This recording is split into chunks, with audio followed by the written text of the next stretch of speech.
give you a unique insight into how we tackle content as a brand and how we stay organized and consistent with that content. And of course, this is a workshop exclusively for the travel community. So yay that you're all part of it. Yeah, I will let the ladies tell you exactly what they do here at Get Your Guide and take you through their sections.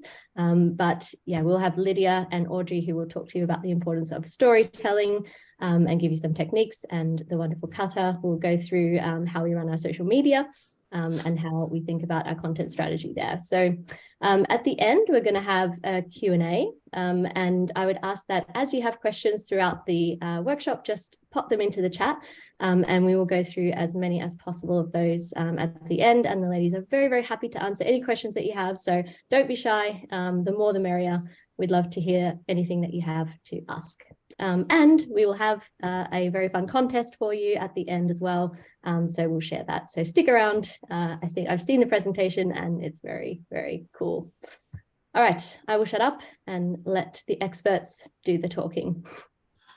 Awesome. Can we have our presentation, please? Amazing. Perfect. Welcome to the workshop and thanks for the introduction, Kat. Can we skip to the next one, please? We just wanted to introduce ourselves really quick. So this is us. Hi, I'm Katla. I'm a social media manager here at Get Your Guide. I've been with the company now for about 10 months. I work on all the social media things that you can think of, mostly on Instagram and the overarching strategy, the content strategy, and everything that goes into our social media channels. We have a German channel and a global channel, and it's very interesting for us to see what kind of learnings we can get from both sides and how different they are. I've worked in social media for 7 years, and since I'm still around, you can imagine that I really, really love it, and it's a passion of mine, and I'm really excited to talk to you guys today. Hi, I'm Lydia. I've been at Get Your Guide for only 1 month. I work in the content team as a content marketing manager. But before then, I worked in London as a food and travel editor for almost 10 years. So it's quite a long time. But yeah, whether it's working with editorial content or social media or in branded content, I've been working in creative storytelling for a long time. So it's something I also care a lot about. Great. Hi, I'm Audrey. I've been at Get Your Guide for 4 years now. I'm currently a campaign manager in the comms team, but I have 8 years of background in copy and content. So I started out as an editor, was a copywriter in e-commerce, and transitioned this year into a new role. But at the heart of everything that I've always done, communication has been key. And as you will learn in this presentation, storytelling can be applied almost anywhere. Audrey's coming to us from home, so that's why you can't see her. That's why I'm in her background. I'm at my house. Audrey. Yeah. Cool. Yeah.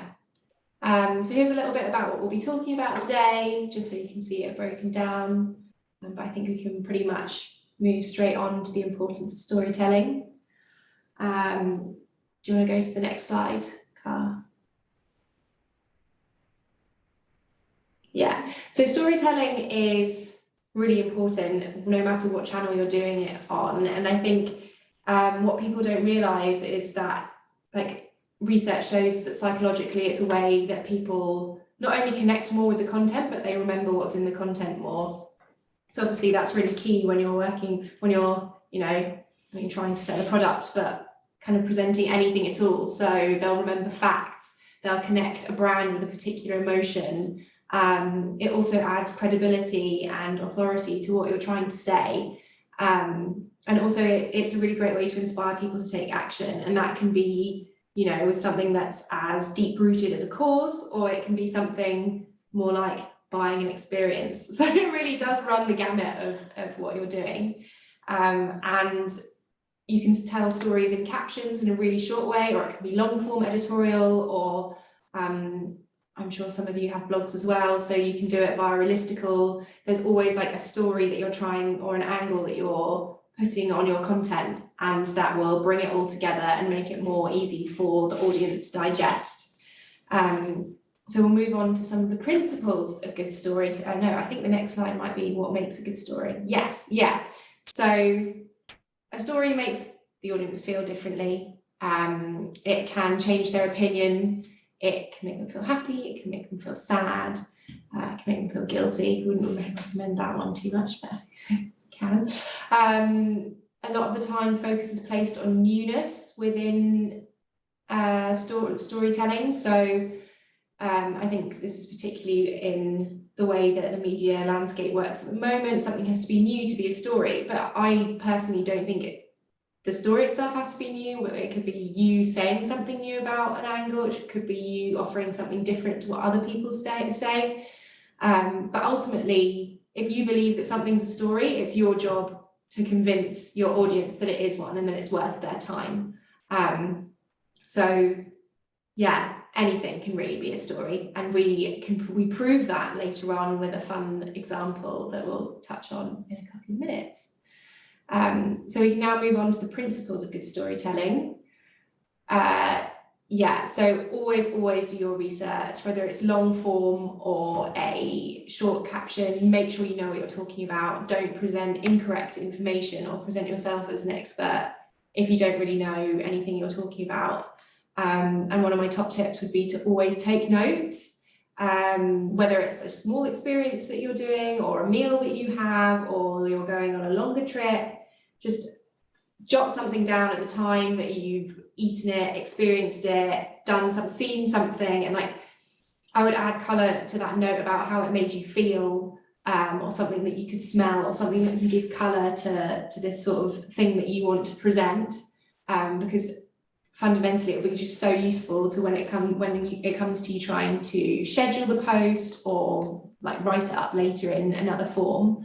And then also you always want to think about why you want to share this particular thing. Was it funny? Was it unique? Did it change the way that you felt? How did you feel while you were going through this experience, moment, and everything like that? And then you want to try and use words to convey that to your audience. I always, going back to the notes thing, I do always try and think about how I felt at the time and what made me feel that way, whether it's the light, what's someone saying something, or being with loved ones, and just conveying that in a few sentences or in a whole story.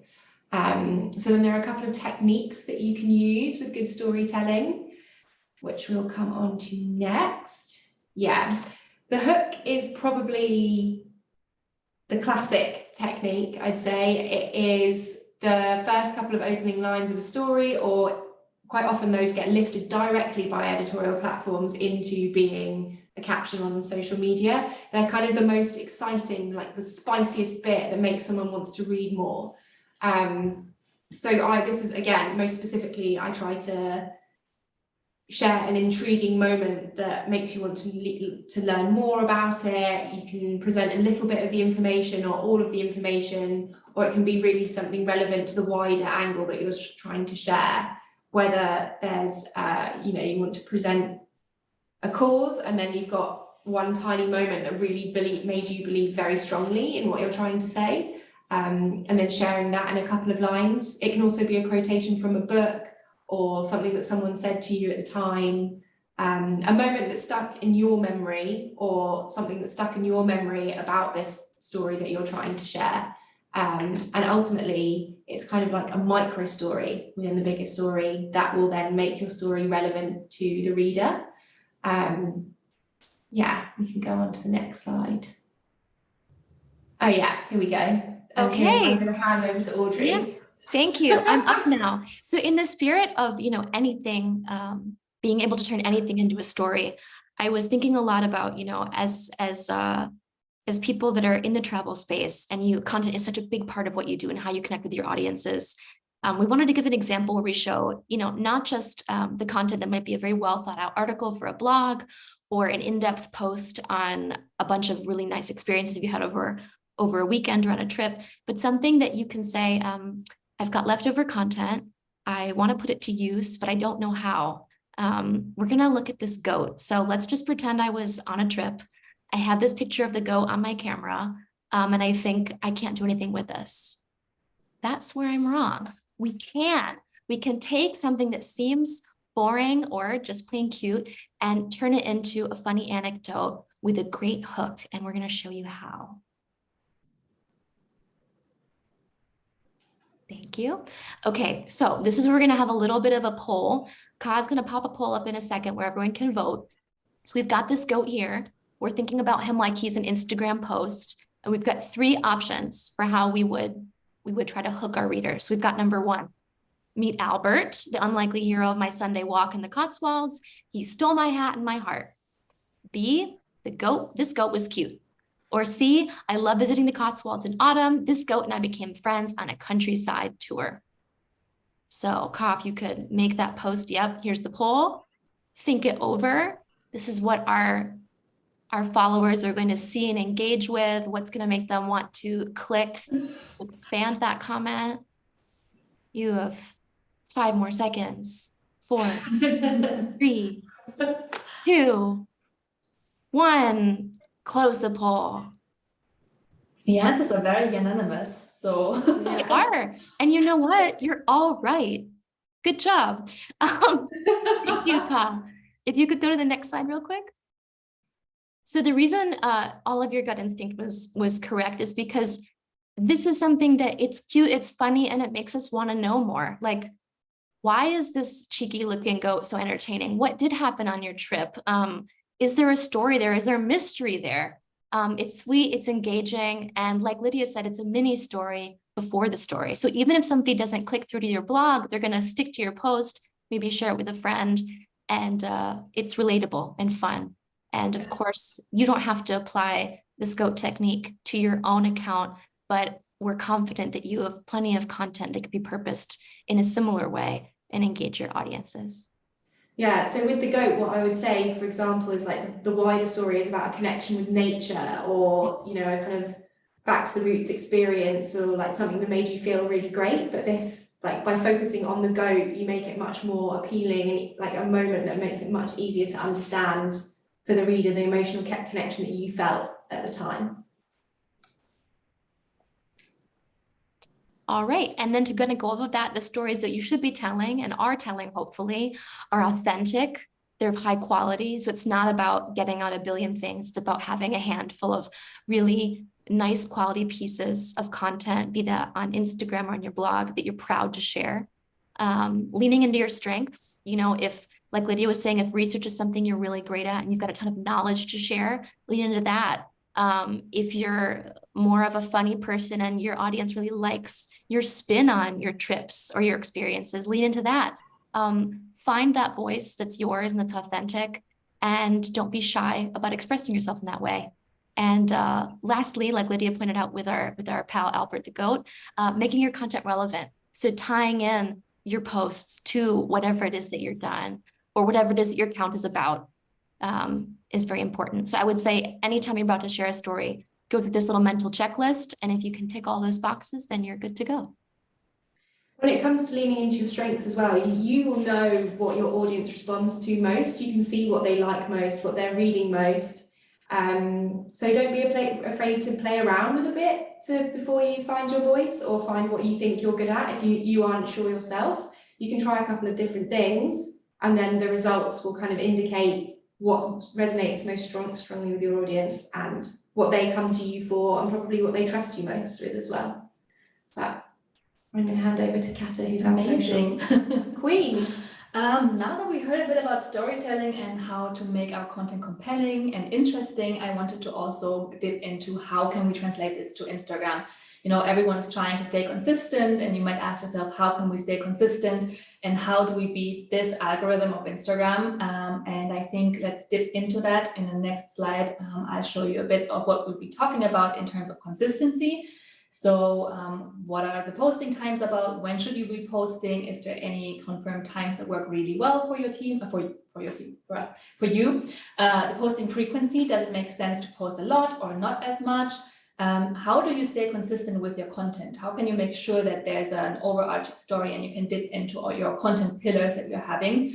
How do you stay organized with your content and the importance of scheduling it? And then we'll also talk a little bit about the trends and inspiration. Where do we as Get Your Guide get this from? How could you also implement that in your work as a content creator?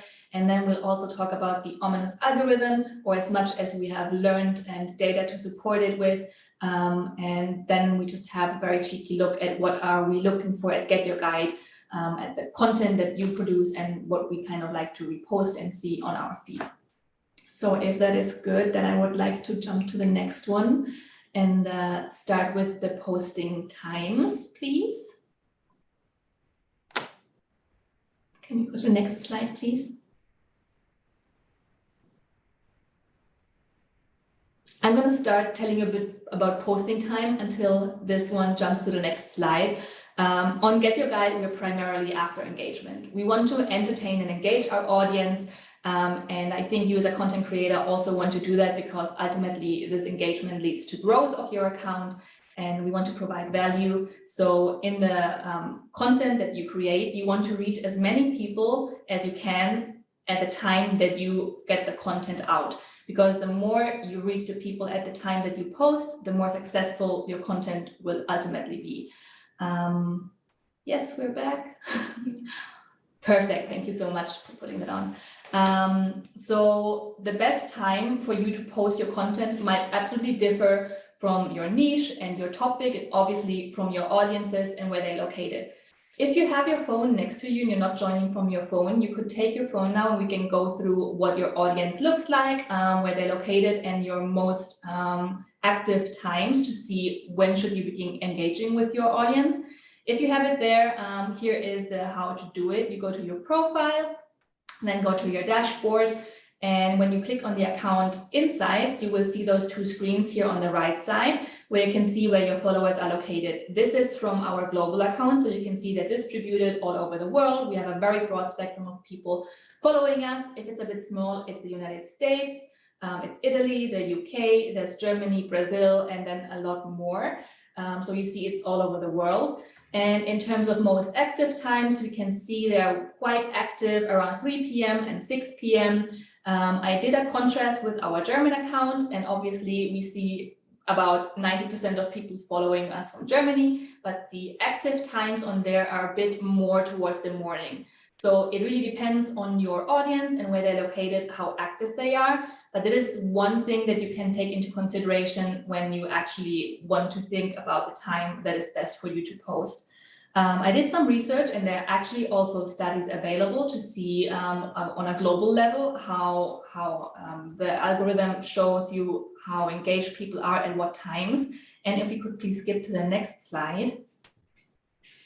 Here you see a very big table about 12 million posts globally from all over the world, and they try to find the times that people are the most active. So if you have an audience that is very broad and all over the world and you want to reach them, you could try to focus on these time zones and see on these times that are here on the screen and see how you do. Because if you have an audience that is very local, I think you should also just consider focusing on that local time zone that's there, because otherwise you would just post when they're asleep or post when they're up in the morning. So unfortunately, there's not one single time that is best. So that means either you can try for your global audience to test these times, or do a bit more testing with your local audience on a fixed time, like a morning or whatever you see in your Instagram insights. So testing is a vital part of it. And how we do this at Get Your Guide is we look at the posting times and look at the reach of our posts. And if we see a post has a particularly good reach, and this happens again with the same posting times,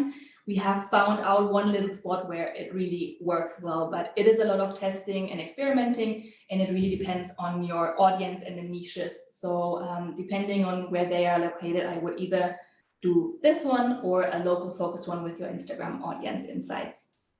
Can we please skip to the next one? So about posting frequency, how much should you be posting? That's also really hard, because as a content creator, you want to be fresh, you want to deliver lots of new and interesting content.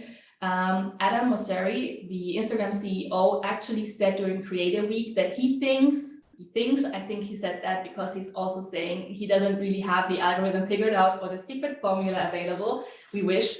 He said 2 to 3 posts a week in your feed should be sufficient. And if possible, do a story every day, because the stories are faster to do. They can be behind the scenes. They can be about anything surrounding you as a personality to give you authenticity. But for the feed post, he says quality over quantity. So it really makes sense to focus on creating something great instead of just pumping them out and there's no quality to it and it's just not interesting enough, so people will not engage.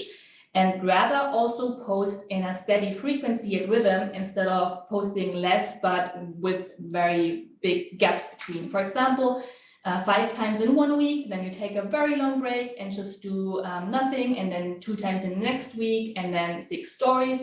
So there needs to be a frequency, and the algorithm or Instagram needs to see that you're engaged continuously. Be it browsing, liking, commenting, your activity on there is tracked, so you will count as an active person even when you just browse and like and comment.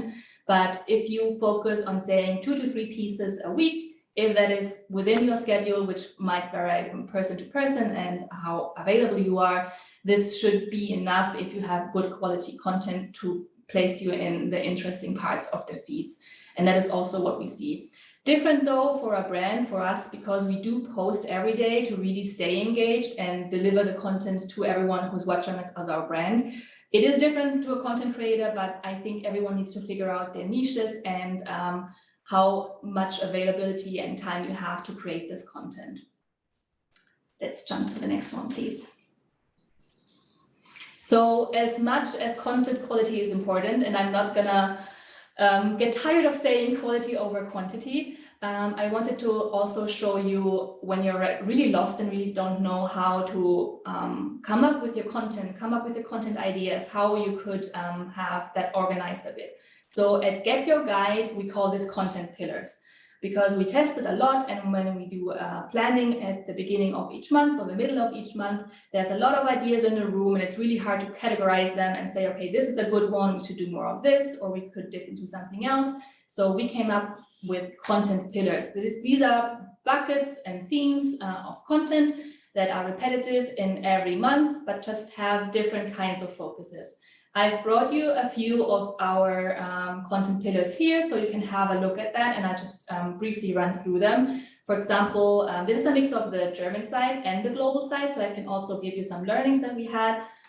For example, the 48-hour itinerary format that we have, where we highlight a specific city and give tips to those. This is very popular and we see lots of saves. Why that is that it is delivering lots of value. It is a carousel format, so people really, really like those.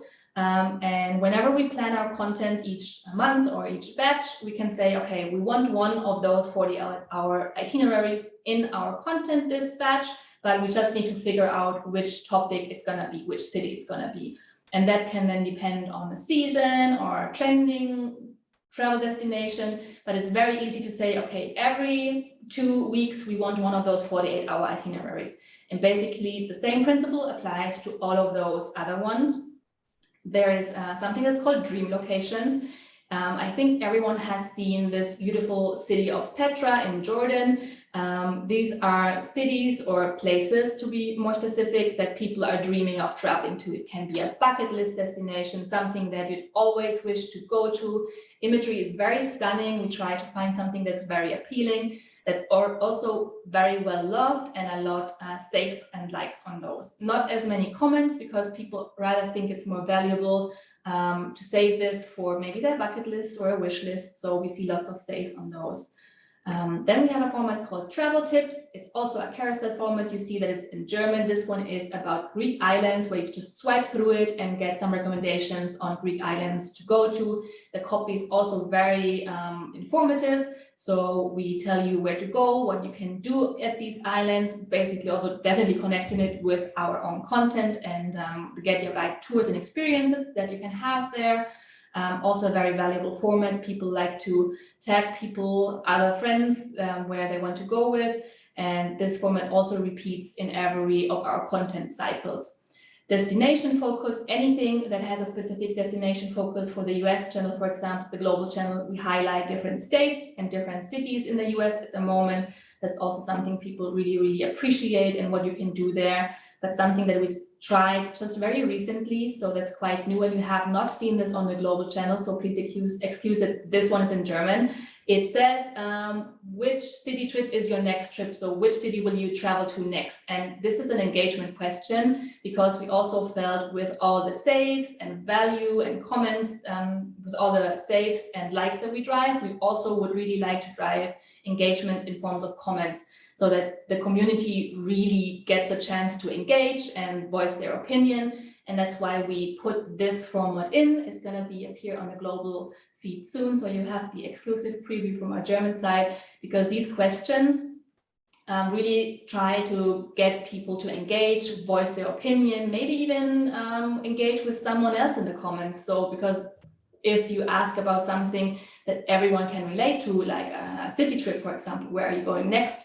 It's very easy to connect this, and everyone has something that they can contribute, either a place that they've been, a place that they wish to go. So it is really great to have something that people have in common and that they can align on and really engage with. Now you might be thinking, okay, this is nice for GetYourGuide, but yeah, thanks, you can go to the next one. It's nice for GetYourGuide, but how can you translate this concept? It's basically very similar. You can come up with just a bare table and have pillars in there and think about content ideas, overarching categories that you can put your content in. So I just came up with a few things. It might look very different for you. That could be throwbacks, insider tips, one of those engagement questions. You could do Q&As every 3-4 weeks, however you feel. Jump on a trending sound or reel, or just a beautiful destination that you saw. And this way you can really categorize your content. And when you sit down to think about it, you can already put this in the pillars and see where you have this repetitive overarching narrative.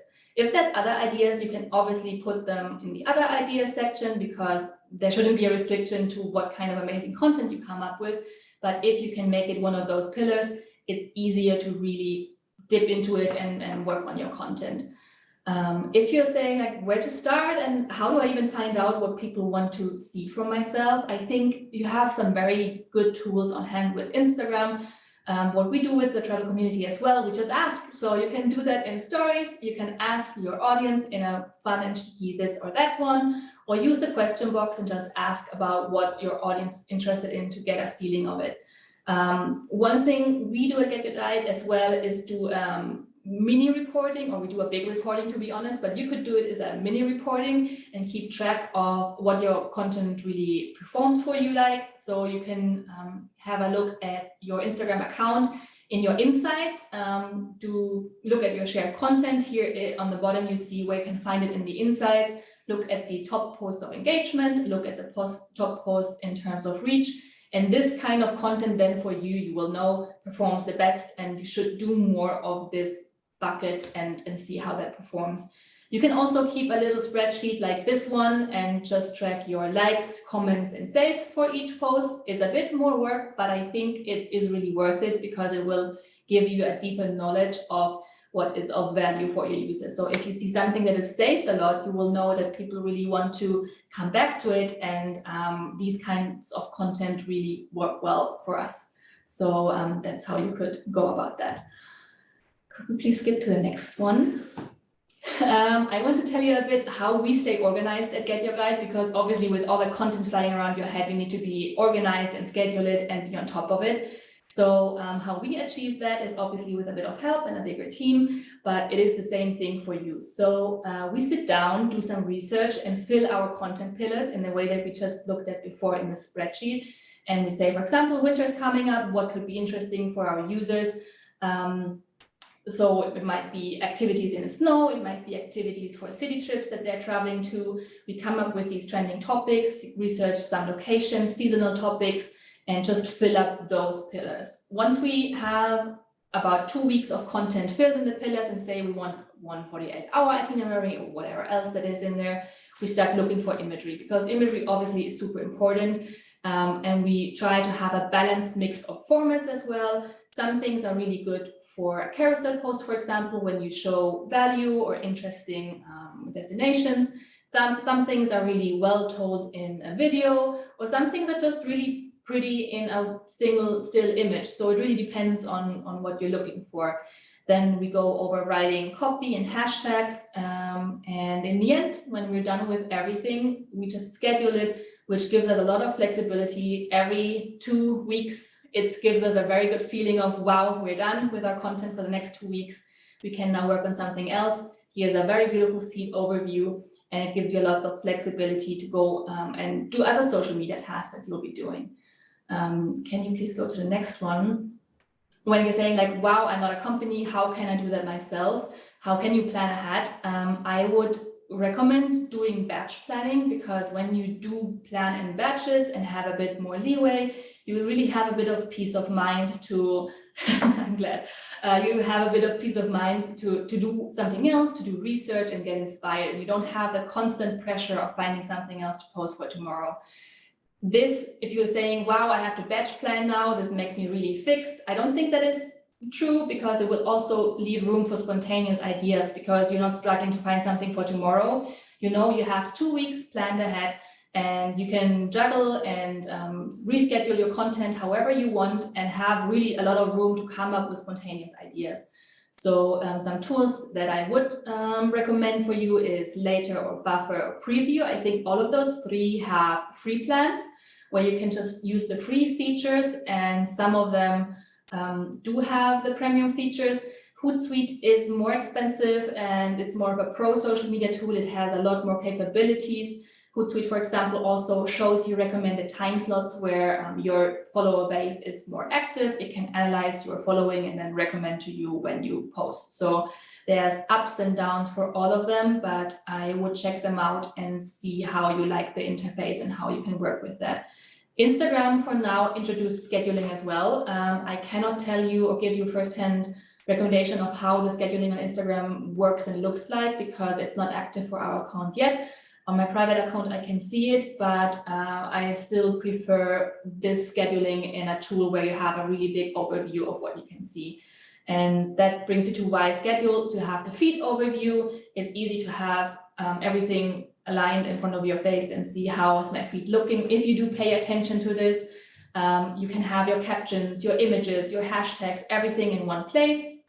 You can even have fixed posting days and make your audience excited about a specific day that you might be post every week. I follow a lot of people, and some of them do a monthly Q&A that I'm looking forward to. Some of them always post something on a Monday that I'm looking forward to. So there's a lot of ways to really work with scheduling, but it will relieve a lot of your pressure and give you peace of mind to think of other things as well. Let's go to the next one. Inspiration. We know social media moves incredibly fast. So one day you go to bed and the next morning you wake up and it's corn. It's very interesting how this moves and how a trending sound or something comes up, and you will see it again and again. But how do you jump on those trends? How do you find those things and stay on top of those trends?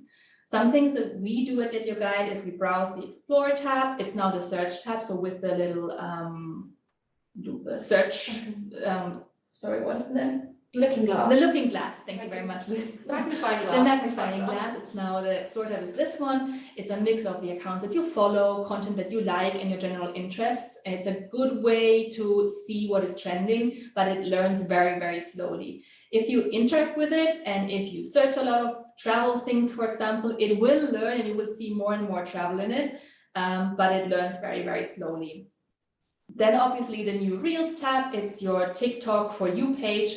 It has never-ending reels on there if you keep on scrolling. It's perfect to look for trending sounds that we'll just talk about in a second as well. And looking for relevant hashtags. I will just go there very quickly, but I think this might be interesting for you as well, because I think specifically for the travel sphere, there's lots of hashtags, lots of niche hashtags that you can use. And it is proven that we can definitely see that hashtags do help. It has changed a tiny bit in the last months, in the last year, how hashtags categorize content. And Adam Mosseri said that he uses less, but more of the higher level ones. I cannot confirm that at the moment. We definitely do see that we still have lots of the niche hashtags that work for us. You can also look at hashtags your favorite creators follow, but this only works on desktop. So if you would go to your computer and go to a person that you're following, you can click on following to see who are they following, and you will see the hashtag like in this little image here on the right side, and you can see hashtags your favorite creators are following. You can also follow them, and you will have even more travel content in your feed that can possibly inspire you. Obviously, following other creators and TikTok, I don't even want to lose enough time on that. It is also really, really great to find inspiration. Most of the time, TikTok is faster than Instagram, and the algorithm is a bit cleverer, but maybe Instagram's going to catch up soon. Let's jump to the next one. The algorithm is confusing sometimes, even for us, and we have content that really misses the point sometimes, and we were really excited about it, and that happens to us too, so I can absolutely understand your frustration with it. But here are some resources where you can find the newest and most important things that change on Instagram. Obviously the source, so Adam Mosseri, he's super active on Instagram. He does these weekly and monthly check-ins. He talks about new features. The Instagram for Business account and the creator account also highlight new features, but they also do highlight creators and how they work with these Instagram features. So that's always a great idea to check out. Then you have the social media brands like the scheduling tools. They all have an account which really have some really interesting insights into it sometimes. So I would also really look at those. And then you have the pros. That can be anyone. There's just some examples in there. These are social media specialists. These are social media coaches. You will find them if you type in your search bar social media specialist or social media coach. And these are the ones that I personally, privately follow because I really like some of the insights. Not all of them are amazing, but you will get some hidden gems once and can use them forever for your content. So these are the three kind of places that I look for changes with the algorithm. And since we're talking about it, I also wanted to share with you some of the learnings that we have gathered at GetYourGuide and with our content and with the data that we just gathered during that time. So looking specifically at Reels, because the algorithm is a tiny bit different than for the other content. I think you know that the recycled content doesn't really work on Instagram. So anything that has a TikTok symbol doesn't work, but also content that's not optimized for your reel, for the format of 9:16. So if you work with a smaller picture and adjust it, for example, or a video rate, then it doesn't really work. If it has borders, it doesn't work really well. Low quality content also doesn't work well, but if you've already tried this on your videos sometimes, you might have seen you upload something really amazing and it looks like very potato-y and not really nice. So something that you could try is in the last stage of uploading your reel, go to advanced settings all the way at the bottom and toggle on the high quality upload. Sometimes this is the thing that really just needs changing, and then your reels really look stunning. Infrequent uploaders and low engagers. So if you are not on the app very often, it will penalize you and your content might not stand out. It doesn't mean that you have to post all the time, but just be on the app and browse and have your scheduled content or your fixed days, and that might do the trick. What the algorithm really likes, obviously, is then the engaged user being online and browsing, but also new content. So regular posting will give you a bigger chance of appearing on all those amazing and interesting feeds, and is definitely a good way to stay on top of it. Use the newest features like the filters, the camera effects, the trending sounds. I personally would not recommend to edit in the Instagram app itself if you can, because sometimes it gives weird transitions. But if you have edited your content and imported into the app, definitely things like the native IG text feature will help, because Instagram will recognize the text that you put in via Instagram and use this as a keyword in a keyword search, similarly as the hashtag. So if you put in native IG text and it is travel related, Instagram will categorize it under travel, and that will definitely give your content a boost. Video content, obviously, video is more important than stills at the moment. That's why we have the reel tab, and you see the reels everywhere highlighted throughout the app. And specifically for reels, the short form content performed really well for us. And one little tip, if you work with Reels, anything that is below 30 seconds does really well, and with a very abrupt, surprising ending. We've tested this a bit and seen that when the ending is very abrupt and short, people are more inclined to watch it in a loop because they're surprised by it, and then even check out your feed. So if you want to try something out, do the test with this abrupt ending. It's really fun. Let's go to the next one, please. Some quick wins when you're saying, I'm not really doing Reels a lot, or I'm getting lost, I don't know where to start. You could try it with the trending sounds. So how do you discover those trending sounds and where are those featured? I think something that you can do that I would recommend to you is either it's something that you realize while browsing, this song comes up all the time, it is a trending sound and you can save it. Or if you go to the Reels tab or to the search tab and search for anything that interests you, really, like travel, you could put in travel, or you could put in Thailand or a specific destination, click on a reel and scroll. Sometimes you will see here on the right side, there's a little tiny arrow that points to the right and above, and that means that a sound is trending and that it's taking off. Here are two examples of a trending sound. The left one has only 22K reels already, and the right one over 1.6 million. So people are really jumping on those trending sounds and utilizing them for their content. You can also save them for now and create something with it later. But if you find these trending sounds, you might be featured in this trending tab when you scroll below the sound. And this will definitely give you an organic boost. We have seen this in our own content. Even content that is older has been getting continuous likes when it worked with a trending sound. So people came to our content via this trending sound tab. So definitely make use of this and save it for later if you really like a sound. And then also what you can do is work with templates on the next slide. Amazing, thank you. I think you might have seen this before. Instagram has templates, and if you're just looking for a quick win to put any kind of video or still imagery in a template and have it out, you can do that. It is a combination of the trending sounds and the template that really is a winning team. If you find music on a reel that you really like, you just tap on it. You get to the sound page. Here you can see Jay-Z, New York State of Mind. We love it. So you just click on any kind of piece of content that you really like. It's a reel. I just tapped on this one on the right side with New York. And if you scroll, TikTok scroll on this one, at some point, something comes up that says, use the template. And if you click on that, basically you can use this templated structure where you just put in your images or videos and it automatically creates your reel. So this is two super quick and easy things where you can create those. If you want to try it with static images, you can. I feel the quality decreases a little bit with static images instead of the video content in there, but it is definitely a good and easy way to try and jump on a trend.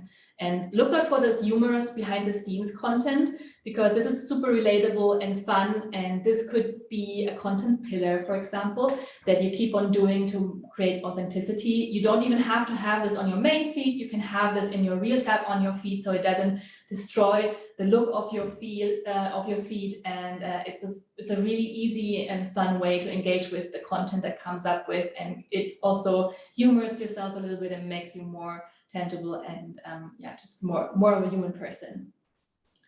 And let's see what else we have. I'm talking a lot, I'm really sorry. I think I'm jumping this one. Let's go to the last one that you might be waiting for. Like, what are we looking for at GetYourGuide in the content that you create? We had a call with Meta to actually ask that. So what do content creators really have to fulfill to make content that stands out and that performs well? And they were very fussy in saying it needs to be fun, entertaining, and inspiring.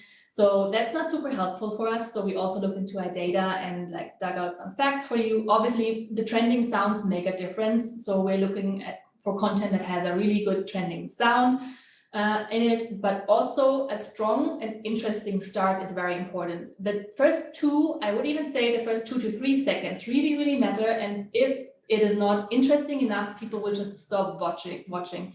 So please do avoid long shots, for example, scenery shots, or when your camera isn't moving. If a shot longer than 3 to 4 seconds in the beginning of your video is not interesting enough, people will jump off. Also, we've seen faster cuts at the beginning, something happening, even a headline saying this is the top 5 of whatever, listicle kind of things. When enthusiastic person introduction will do the trick to keep people watching. So if your first 2 seconds aren't compelling, people will just jump off. What we do really like is a person, obviously you, featuring our experience. This makes it natural and fun. It's not staged. And if you could avoid big crowds in the background, because those make the experience or whatever you're going to experience a bit less special. So if you're in it more on your own, it will stand out more.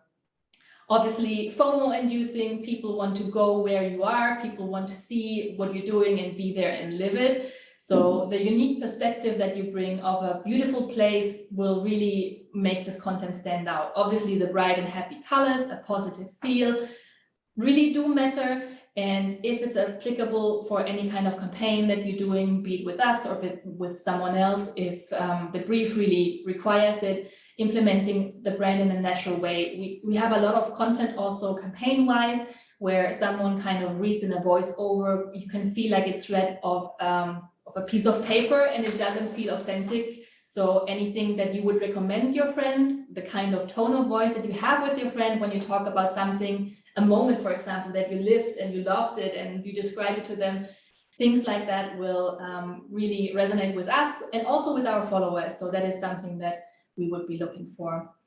In the last 2 slides, I have examples for both of these. So we will not go look at that because I think we need some time for the Q&A, and I will just go very briefly through this.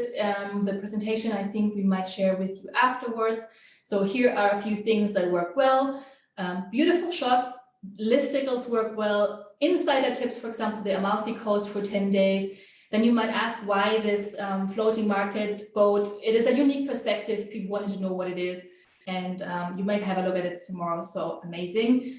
If any of you is in here, we love that work. If any of you is on the next slide where we said things to improve, please don't feel bad because we love the content. There's just some things that need to be done to make it really, really stand out. The first one was beautiful shots of Paris, incredibly beautiful, but it lacked a person or any kind of point of interest, like even a headline telling you what is this about. The second one had a kind of darker overlay over beautiful shots of Seattle, but the kind of dark overlay was probably off-putting and people wouldn't understand why that happened, and it had a few borders around. The third one I loved. It is about the Dutch countryside, but it had a very long, I think even 5 seconds of these shoes, and it zoomed out. So maybe after a few seconds and nothing happening, people would just jump off. And the last one is a beautiful date idea that I'd love to be taken on, but it used a lot of darker shots and it's a sundown setting, so people couldn't properly see what this was about. So we think this is why it performed the way it performed. But all in all, fun, entertaining, and inspiring is something that we are looking for. And I hope this little section might help you for the future. Thank you. Let's take your questions and see how you grill us. I'm excited to hear it. Thank you very much. Thanks so much to all 3 of you for putting this together for the community. I'm sure that they've taken home some valuable lessons. I certainly did. And I hope you did, because we actually also have a contest that we'd love to share with you. I will send around the full details tomorrow along with the presentation, so you can look through the slides again. And also a form to give feedback, because that's also valuable for us. But for the contest, we would love for you to produce a reel with your very best storytelling techniques. And then our 3 Get Your Guide experts will choose 3 winners, and you will get Get Your Guide experience vouchers so that you can fill your content calendar with travel experiences, and they'll give you some helpful feedback about what they loved about it and if there's anything they think could be improved. So I think a good opportunity to get some valuable feedback on content. But don't worry, I'll send around the details for that tomorrow. Let's get to the Q&A, because there are lots of questions. Take a sip of water, Cutter. There's a lot of talking, but I think a lot of the questions are for you. If we don't get to your questions, we will answer them separately and send them around. So yeah, up for anything that you might want to ask us. Exactly. Okay, let's get started. So Nat wants to know, how many content pillars should you have? I think it's hard to define because it depends on everyone individually, but I think for us as Get Your Guide, we work with around 7 to 8 content pillars, and some content pillars don't come around in every round of content production. It depends a bit on the season, if we have something for every round, but I think 5 solid content pillars that come up again and again is really good for your audience also to expect what you're posting. And if you have fun ideas that are outside of those pillars, I would always test them, see if how they perform. And if they do perform well, how could you make this a pillar? So if you do a test and see this one thing that doesn't fit into anything, does amazingly well, say, for example, a fun behind the scenes kind of content, humorous, weird, trending sounds that you try out, and you see this performs really well, you could make this into a pillar. So start with 5 or less. Don't feel the pressure, just try to figure out what are your overarching stories that you have. I think between 3 and 5, how you feel comfortable, and then add on while you figure out and test is a good way to start. Yeah, and if something's not working, you don't have to continue with it either. So nothing's really fixed. It's not like you set 3 and then you have to stay with that 3 forever, because as you grow and evolve, it might become less relevant. Absolutely. Perfect. Okay, Brianna wants to know, so with the algorithm lately, it can be difficult to figure out what's really working. I post a reel very similar to a past one that's done very well, but it barely gets any engagement. Do you have any advice for navigating this? We see the same thing on our channel, and it's very frustrating. So we have a piece of content that performs incredibly well. It gets an amazing engagement. And we did a very similar one that had not even 1/10 of the engagement. We actually talked to someone on Meta to figure out what can we do and how can we change it. And they didn't give us a clear advice or structure to do it, but they said sometimes when they change something internally, it impacts the reel that you post at the time. So it doesn't even have to be your content. Unfortunately, I don't have the best advice for you because it's just Meta sometimes. I think I would do another test of the same kind of content and see if you get the same result. If there's a similarity or a decrease of interest in this kind of content. But it could be the trending sound, it could be the time, or it could be Meta, because if your content is consistent, that's why consistency is important. I think when your content is consistent, it should definitely still work. And if it is an outlier and it just this one time didn't perform, it's not on you. Okay, how do you do batch planning, but also jump into trends? How do you find the right balance?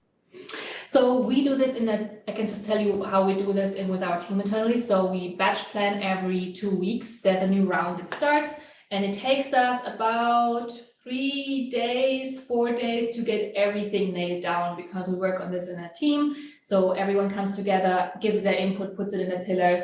And it is a hard time, these 3 to 4 days, because it's very intense of figuring everything out. But once we have this laid out, and we plan this in a tool called Dash Hudson, it's a paid tool. That's why I didn't mention it, because I think it is more expensive, but have a look into that because it's also very nice. Once this is laid out in our content calendar, we do look on a weekly basis actually on what is happening in the world. Is there any event coming up like the Super Bowl? Is there even a movie launch? Because, for example, we do experiences where we show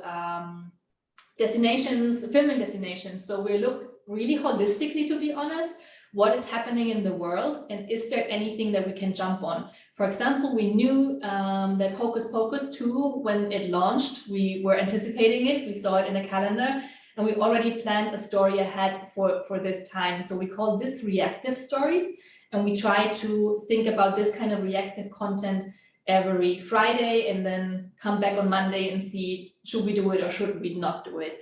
And if we come up with something amazing, we will post it. And then, since we have our schedule already laid out, push the content that we already have to the back so that there's a bit of room for the reactive one. And sometimes you have a really good idea, but you don't see any coverage of something on the internet during the weekend. And then we're not jumping on it because apparently it was not a trend. So we also give it a tiny bit of time to see if the content that we anticipate to be reactive and fun to really take off. And if it doesn't, we don't do it. But we try to do this every week.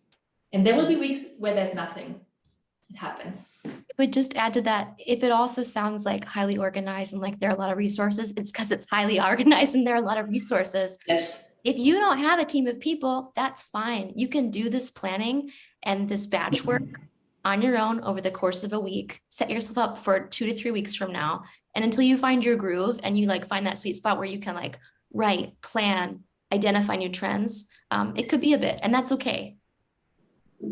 And also don't feel the pressure to do 2 or 3 or whatever weeks. If it's 10 days, it's 10 days. If it's 7 days, it's 7 days. I think every time that you feel you can plan ahead will give you a bit more peace of mind. And as you figure out what your kind of routine and rhythm is, it will feel better or not. And you just adjust how you'd like to do that. And I will say that actually our social media team is very small at the moment, and it is very important, as Katja mentioned, to stay organized, because it is actually possible for one person to do all of this if you have the right structures behind you. You're right, Katja. Thank you. Okay, on the topic of content pillars, I think Lydia, you briefly sort of touched on this as well, that it needs to constantly evolve. How do you, I guess I'm just trying to extrapolate, how do you look for signals if it's not working anymore? If they're not getting good engagement, do you move on? Yeah, I'd say so. I think if people aren't responding to it that much, or I mean, even if you see that other creators out there have moved on from that conversation, or just like the climate is shifting in the world, then it's probably time to move on from that kind of format. I think your content pillars will normally take the shape of like a format rather than a topic. So 48 hours in and then stuff. So you can probably adapt them to fit those formats. But if you're choosing a subject as a content pillar, maybe that's, I don't know, sustainability or something, although hopefully that trend isn't one that's going to go anywhere anytime soon. Yeah, I think you can just tell by, if people aren't that interested in it anymore, it's just the main way to go. And that's why data and looking at a bit of your insights will really help you find out what is performing for you and what's not. I think it's a tedious work and it's not everyone's favorite thing, not even mine sometimes, but it will definitely give you an idea of what people engage with, and then you can just scale it up or scale down what doesn't work. Yeah. Having worked with lots of data for a long time, I think it can feel really depressing and not fun, but when you work out what is working and you see those positive results, it's beyond rewarding. So you just need to kind of stick at it and work out what works for you. I agree. Okay, on hashtags, does it matter how popular the hashtags that you use are, and should you actually go for those with less posts attached?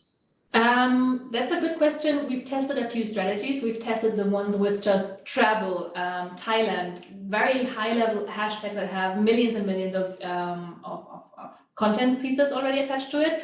And we figured out for ourselves and that having a few niche hashtags as well as the big ones really helps, because then the algorithm really understands, okay, this is about travel, so it can go to people who are interested in travel.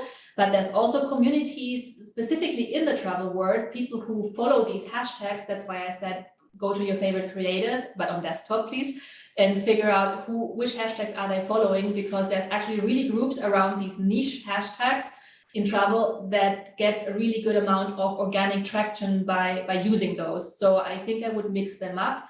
If you ask me how many hashtags should I be using, Instagram says up to 30 is allowed. We have tried with more or with less, but there is inconclusive results because it really depends on the post. So I think whatever feels right. I personally go for around 15 to 20 max. And mix the high level ones like travel and smaller ones and see how that feels. But sometimes when you really hit the spot and you look at your insights, you get when you look at the insights, that tells you how many people that follow you saw it and how many people who are unfollowers or not followers see it. You see a really big amount that come from hashtags. So I would also encourage you to go and look at your specific post insights and see how many people are coming from the hashtags. And if you see a good impact, that will tell you that this strategy is working for you. Right. What do you think of the new category feature that you can apply when you post a photo or reel?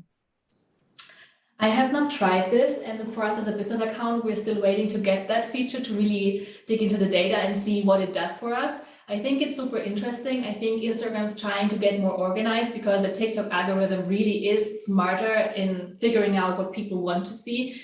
And the real algorithm or the Instagram algorithm sometimes gives you something very questionable in your feed that is attached to the hashtag.